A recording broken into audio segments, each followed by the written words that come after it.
You want me, I want you baby, my sugar boo, I'm levitating, the Milky Way, we're renegading, yeah, yeah, yeah, yeah, yeah. Don't show up, don't come out, don't stop caring about me now. Coucou toi. Là on est sur le niveau ultime de parler avec les mains. Ça faisait très longtemps que j'avais pas chanté en début de vidéo. Je suis sûre que ça n'a pas manqué à plein de personnes, mais moi ça m'a fait plaisir. Et en plus vu la star dont on va parler aujourd'hui, franchement j'étais obligée de le faire. En tout cas j'espère que vous ça va en ce moment. Moi franchement tout va super bien donc j'en profite. Et si c'est pas le cas, t'as bien fait de venir voir Tati Marianne. Donc c'est parti, hein, on va se détendre. Avant de commencer la vidéo, comme d'habitude, il est temps pour nous de prendre un instant pour remercier mes abonnés. Merci d'être là, merci d'encore regarder une de mes vidéos. Votre soutien c'est clairement le moteur de cette chaîne, donc clairement tu peux t'applaudir. En tout cas moi je t'applaudis, hein, merci beaucoup.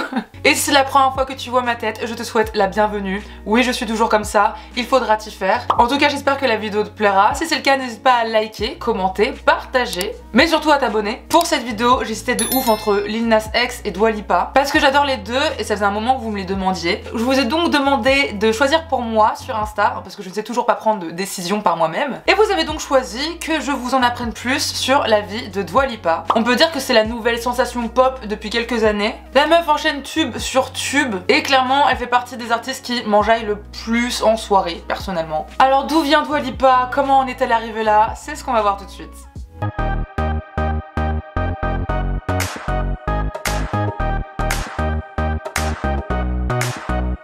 Dua Lipa est née le 22 août 1995 à Londres. Et là, il n'y a aucun pseudonyme, hein, on la connaît bien sous son nom de naissance. Ses parents ont quitté leur Albanie natale en 1992 pour l'Angleterre. Et c'est pas plus mal car ils viennent précisément du Kosovo, où il y avait clairement la guerre, hein, à la fin des années 90. D'ailleurs, le prénom Dua signifie amour et je veux en albanais. Et j'ai regardé, je veux de l'amour, c'est pas Dua Dua, mais bref. On est Dua Dashuri, Dashuri, bon.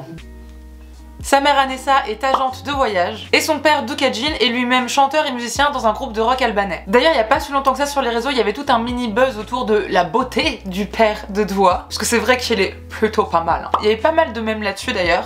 Clairement Dua a hérité de très bons gènes. Elle est l'aînée de 3 enfants, elle a une petite sœur qui s'appelle Rina et un petit frère qui s'appelle Jin. Elle a toujours été entourée de musique, du plus loin qu'elle s'en souvienne. En même temps avec un père musicien c'est souvent le cas. Et à la maison ses parents écoutaient beaucoup de David Bowie, Bob Dylan ou encore le groupe Police. Elle kiffe bien, mais ce qu'elle préfère c'est quand même Pink, Christina Aguilera, et la best of the best pour elle quand elle est plus jeune, c'est Nelly Furtado. Elle raconte même que le premier album de Nelly Furtado, Wa Nelly, genre a été une révélation pour elle et a littéralement changé sa vie. La meuf l'écoutait en boucle tout le temps, H24. Dua grandit à Londres et plus précisément à Camden, et comme elle est déjà passionnée par la musique et le chant, et qu'elle sait déjà que c'est ce qu'elle veut faire de sa vie, elle décide d'auditionner pour entrer dans la chorale de son école. À ce moment-là, elle a genre 8-9 ans et elle doit chanter devant tout le monde, sauf que Dua, elle a toujours eu cette voix un peu rauque, un peu grave, et impossible pour elle à ce moment-là d'atteindre les notes assez aiguës. Donc là la meuf elle essaye et tout genre Et donc en voyant que c'est impossible pour elle de sortir des notes assez aiguës, bah tout le monde commence à se foutre de sa gueule, hein. Et son prof lui dira même qu'elle sait pas chanter.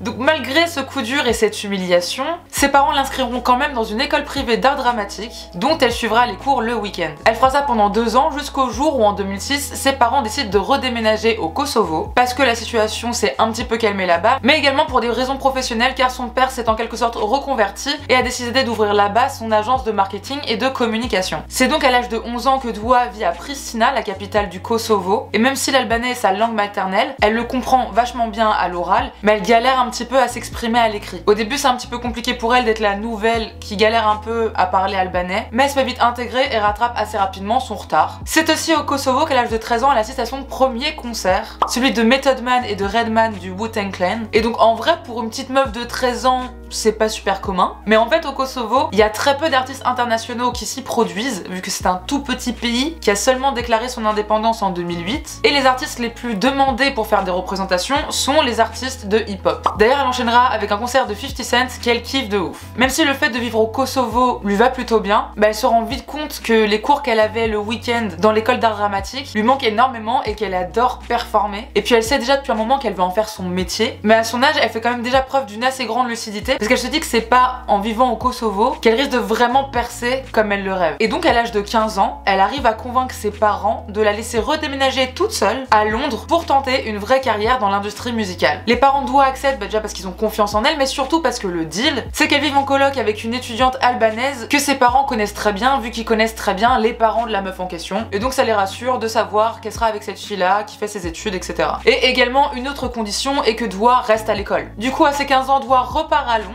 cette fois toute seule. Bah apparemment la meuf s'en fout littéralement de Doua, elle passe son temps à s'embrouiller avec son mec et cherche même pas à forcément créer un lien avec elle. Donc Doua se retrouve un petit peu livrée à elle-même, mais en vrai elle arrive à bien s'adapter à sa vie d'adulte. En général elle invite tout le temps les copines chez elle pour pas se sentir trop seule et elle est H24 en contact avec ses parents, que ce soit par message ou en visio. Et ce truc qui le font bizarre au début, c'est de devoir faire sa propre bouffe et le ménage et tout ça, mais elle raconte aujourd'hui que c'était une super bonne expérience parce que ça a fait la personne qu'elle est maintenant. Elle reprend donc les cours à l'école d'art dramatique qu'elle avait connue plus jeune. D'ailleurs c'est la même à laquelle était inscrite Amy Winehouse. D'ailleurs c'est à ce moment-là qu'elle commence à faire des covers et à les mettre sur YouTube. Hey, this is Dua. This is my third cover, which I'm going to be putting on YouTube. Mais malheureusement pour elle, c'est pas du tout ça qui la fera percer ou quoi, genre comme ça a pu arriver à Justin Bieber par exemple. Mais elle servira de ses vidéos comme portfolio afin de démarcher des producteurs et de leur proposer des collabs. Un jour alors qu'elle se baladait dans la rue, elle se fait repérer par une agence de mannequins et comme elle avait déjà des potes qui faisaient du mannequinat de temps en temps, bah elle se dit que c'est une bonne idée et surtout elle se dit que ça pourrait lui permettre de choper des contacts afin de développer sa carrière musicale. Elle commence donc par une carrière de mannequin à 16 ans, notamment pour le site Asos. Elle travaille également en tant que serveuse dans un restaurant mexicain, mais aussi comme serveuse dans une boîte de nuit. Elle racontera que ça lui a même inspiré plusieurs chansons,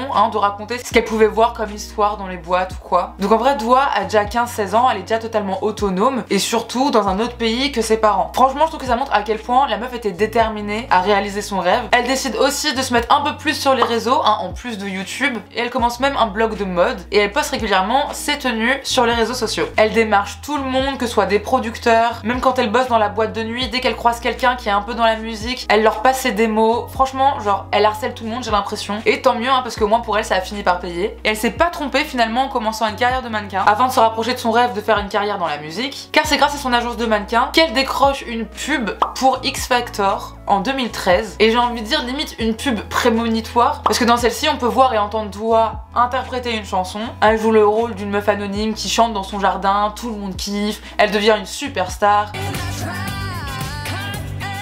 Là, elle a 18 ans et suite à cette apparition, une maison de disques lui propose un contrat. Sauf que avant, j'imagine ultra bien conseillé par ses parents, Doua décide de se trouver un avocat pour bien regarder ce contrat, lui dire si c'est ok ou pas. Et ce dernier lui dira de ne pas signer et il aidera même Doua à se trouver un manager. Entre temps, c'en est fini de sa carrière de mannequin parce qu'en gros, on lui a fait comprendre que si elle voulait s'y mettre sérieusement et pouvoir défiler, fallait qu'elle perde beaucoup de poids. Du genre, pourquoi? Où ça? Il y a besoin de perdre du poids? Quoi? Bref, ce super milieu. Et Doua, je cite, aime beaucoup trop la pizza. De toute façon, le mannequinat, elle s'en fout un peu, ce qu'elle veut, elle c'est être chanteuse. Donc, elle décide d'arrêter parce qu'elle a aucunement envie de perdre du poids. Et c'est très bien comme ça. C'est donc en 2013, à l'âge de 18 ans, grâce à l'aide de son avocat, qu'elle se trouve un manager, d'ailleurs le même que Lana Del Rey, ce qui est plutôt pas mal. Et ce qui lui permettra de signer en 2015 un contrat avec Warner Bros. Donc là, ça y est, tous ses efforts depuis 3-4 ans, là, depuis qu'elle est toute seule à Londres, ils ont clairement fini par payer. À partir de 2014, Doua, elle a aussi un chéri qui s'appelle Isaac Carew, allez savoir, qui est mannequin et chef cuisinier et je crois il a une dizaine d'années de plus qu'elle. Donc à partir de ce moment-là, les choses sérieuses commencent. Doua sort son premier single qui s'appelle New Love en août 2015.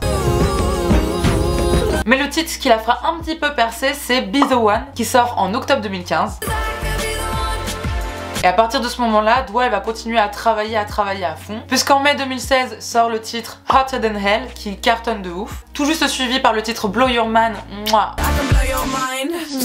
qui est sa première entrée au Billboard Hot 100 à la 72e place. Mais là où elle va vraiment percer, c'est l'année 2017. Elle refera un featuring en janvier avec Martin Garrix avec le titre Scared to Be Lonely, et en juin sort son premier album éponyme, et le mois suivant, le clip du single New Rules, avec un clip plutôt cool axé sur la sororité. Et Doua, même si elle a l'aide d'autres compositeurs, elle écrit ses chansons elle-même parce qu'elle a toujours eu envie de partager ses expériences, d'être la plus authentique possible, mais surtout de permettre aux gens qui écoutaient ses chansons de se sentir moins seuls dans certaines situations ou dans certains ressentis. Et ce premier album est un succès, disque d'or en France, disque de platine aux États-Unis. Il lui permettra même d'obtenir le Grammy de la meilleure nouvelle artiste en 2019.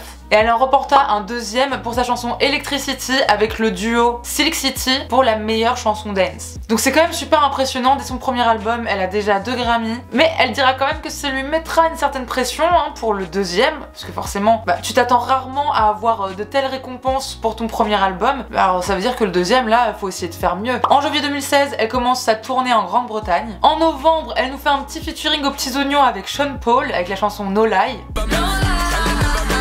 Il y a également en janvier 2018 où elle sort la chanson I Don't Give a F, dont la direction artistique du clip a été faite par Stromae. Mais ce qui est vachement cool aussi, c'est que malgré tout ça, Dua elle oublie pas d'où elle vient. Et en 2016 avec son père, ils décident de créer l'association Sunny Hill, en référence avec leur quartier au Kosovo, pour justement venir en aide aux Kosovars en difficulté financière, et également à la jeunesse. Et c'est comme ça qu'en 2018, toujours avec son père, elle crée le festival Sunny Hill, afin d'obtenir des fonds pour leur association. Et en vrai c'est un succès, il y a une quinzaine de milliers de festivaliers, et aussi parce que comme je l'ai dit tout à l'heure, il y a vraiment ce manque culturel de gros concerts d'artistes internationaux au Kosovo. Même si le prix du billet à 55 $ était un petit peu controversé au vu des faibles revenus de la population kosovare. Et donc par exemple pour la première édition, il y avait des artistes comme Martin Garrix, ou encore Miley Cyrus et Calvin Harris pour la deuxième. Au final, à chaque fois Dua elle ramène ses potes avec lesquels elle a déjà collaboré. Et ce qui est génial, c'est que ça booste le tourisme, ça crée des emplois, et surtout c'est l'occasion pour les Kosovars de profiter d'un festival de musique d'une belle envergure. Et donc ça a continué, moi je vous dis, elle a enchaîné la meuf.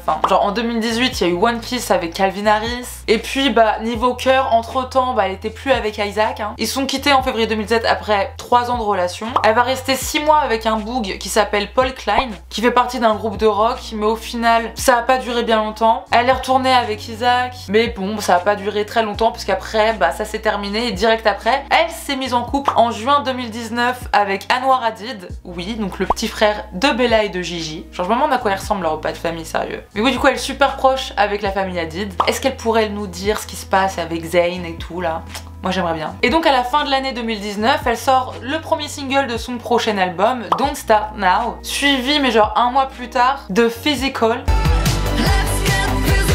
Parce que quand il faut enchaîner, elle s'est enchaînée. Et ça continue en mars avec Break My Heart.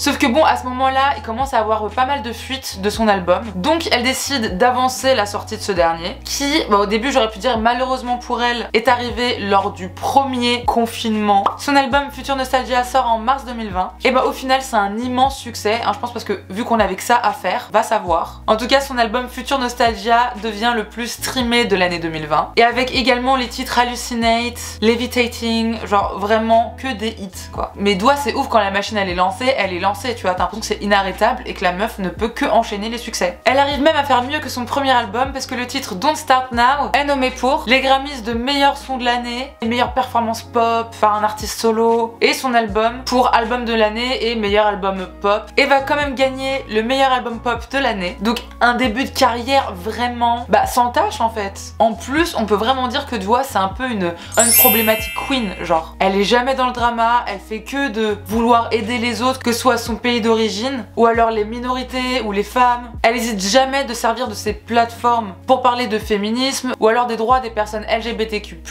C'est pour ça que c'était d'autant plus étonnant lorsque le rappeur américain DaBaby, qui était présent sur le remix de Levitating, avait tenu des propos homophobes et sérophobes lors d'un festival en juillet 2021. Dua avait réagi en disant qu'elle était choquée et horrifiée et qu'elle condamnait totalement les propos de DaBaby. Elle et son équipe ont décidé de ne pas soumettre le remix de Levitating au prochain Grammys suite à cet énorme backlash. Même si c'est une artiste extrêmement populaire et assez, on va dire, marketée, ce qui est cool c'est qu'elle hésite quand même pas à ouvrir sa bouche sur des sujets politiques, comme par exemple ce qui se passait cet été entre Israël et la Palestine. Mais bon, ça lui aura valu d'être accusée d'antisémitisme dans une pub publiée dans le New York Times, ce qui est totalement faux. En 2020, elle figure sur le titre Prisoners de Miley Cyrus et sort également Fever en featuring avec la chanteuse belge Angèle. Donc ce qui est cool c'est que comme elle est anglaise, on peut quand même la voir assez régulièrement collaborer avec des artistes européens ou même faire plein de représentations en Europe, et ça change parce que, je sais pas, tu pourrais avoir l'impression que c'est une artiste américaine comme plein d'autres et que du coup elle est un petit peu moins accessible, mais pas du tout en fait. Ça se Dis-toi qu'elle continue à travailler dur pour rester à niveau et pour continuer sur sa lancée. Depuis ses débuts, sa voix s'est améliorée et ses performances aussi, notamment en danse. Peut-être parce qu'internet l'avait pas mal critiqué là-dessus. En novembre 2020, Dua présenta le Studio 2054, un concert virtuel organisé suite au report de sa tournée Future Nostalgia à cause du Covid-19. 5 millions de personnes se sont connectées pour assister au concert, un record pour un stream payant. Le show comptait des guests comme Miley Cyrus, Elton John, Angèle ou encore J Balvin. Un de ses prochains projets serait normalement pour 2022 où elle devrait faire ses débuts en tant qu'actrice dans le film Argyle, qui serait une espèce de comédie qui mélange également l'action. C'est par les mêmes producteurs que Kingsman. Elle enregistrera également des chansons pour la bande-annonce du film. Donc franchement j'ai hâte de la voir débuter au cinéma, surtout dans ce genre de rôle. Elle enchaîne les projets. Je ne sais pas quand est-ce qu'elle prend le temps de se reposer, mais j'imagine qu'elle y arrive. On n'a qu'à lui souhaiter que tout ce beau succès continue. J'ai pu me rendre compte que Dua était une bosseuse, t'imagines même pas. Que c'est beau de voir quelqu'un d'aussi déterminé. J'ai hâte de voir comment sa carrière va évoluer, puisqu'elle est encore ultra jeune, elle a que 26 ans. Elle a déjà une carrière de dingue, alors je lui souhaite que ça continue. Pourquoi pas être au niveau d'Ariana Grande un jour en termes de record ou de vente de disques. Non franchement j'ai kiffé de voir comment cette petite ado kosovare a fait pour clairement prendre sa carrière en main toute seule à l'âge de 15-16 ans. Bon certes je pense avec l'aide à distance de ses parents, mais quand même quoi. Elle s'est clairement donné les moyens quoi. Tu sens que la meuf elle était pas là pour niaiser. Pas le temps de niaiser. Et qu'elle avait un rêve et qu'elle était déterre à travailler pour y arriver. En tout cas j'espère que la vidéo t'a plu, que t'en as appris plus sur Dua, que ça t'a motivé d'une quelconque manière. N'hésite pas à liker, commenter, partager, à me dire quel artiste tu aimerais que je fasse après, que ce soit un chanteur, une chanteuse, un acteur ou une actrice. N'hésite surtout pas à me dire ce que tu voudrais que je fasse pour la prochaine fois, ou si t'as d'autres idées de vidéos, je prends toujours, moi je suis à votre écoute. En tout cas d'ici la prochaine vidéo, prenez bien soin de vous, prenez bien soin de ceux que vous aimez, et moi je vous dis à la prochaine, bisous.